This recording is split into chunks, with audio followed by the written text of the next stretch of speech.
Tengermély tiszteletem mindenkinek, én Spillman Zoltán vagyok, és most elmegyünk és eszünk egy nagyot.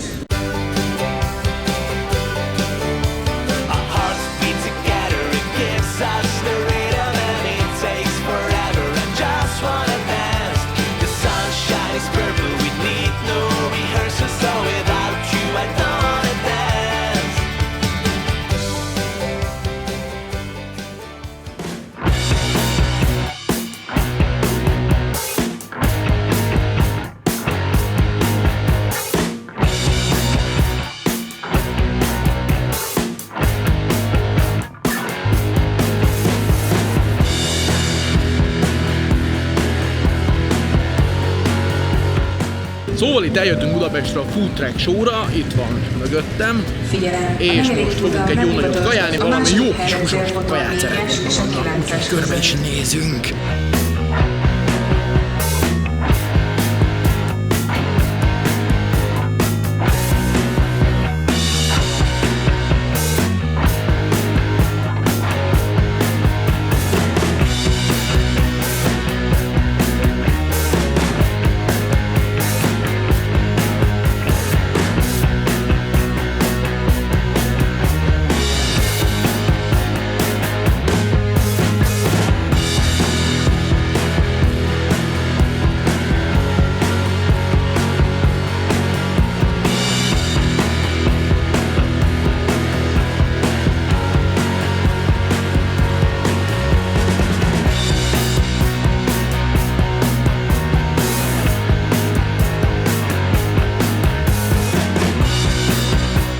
Szóval, kajáltunk egyet a Buffalo Bill-ben, óriási volt, hatalmas adagust kaptunk, jó kis marhahús, sertéshús, egy ilyen hatalmas barbecue sütőben megsütve, ez valami kegyetlen volt.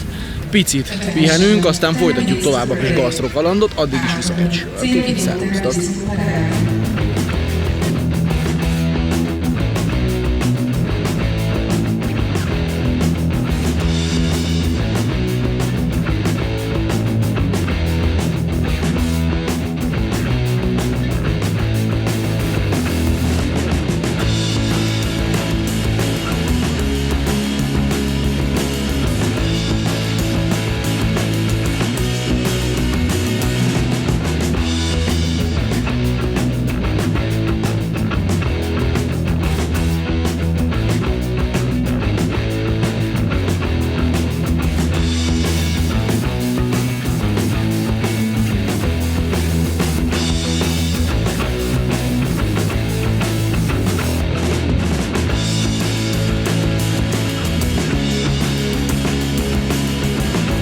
Meg volt a második kajánk is, egy nagyon jó hamburgert tettünk, most pedig keresünk valami desszertet, de hirtelen. Szerintem már tudom is, hogy hova fogunk menni, mert már láttam egy ilyen. Na, akkor húzzunk oda.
Szóval ennyi volt a Food Truck Show. 3 igazán kiváló kajádát látogattunk meg. Az első a Buffalo Bill, a második a Briga Burger, a harmadik pedig a Lekker Stroopwafel volt. Mindhárom hely csodálatos volt. A Buffalo Billnél a klasszik amerikai barbecue-t lehet kipróbálni, ami tényleg fantasztikus. A Briga Burger az egy nem túl régen alapított hamburgerező hotdogozó, a Lekker Stroopwafel pedig egy kiváló desszertező, ami ilyen vajkaramellás szósszal megkent ostya-szeleteket kínál. Legközelebb a Budavári Borfesztiválra látogatunk ki, addig is jöhetnek a lájkok, a feliratkozások, meg minden. Szervusztok!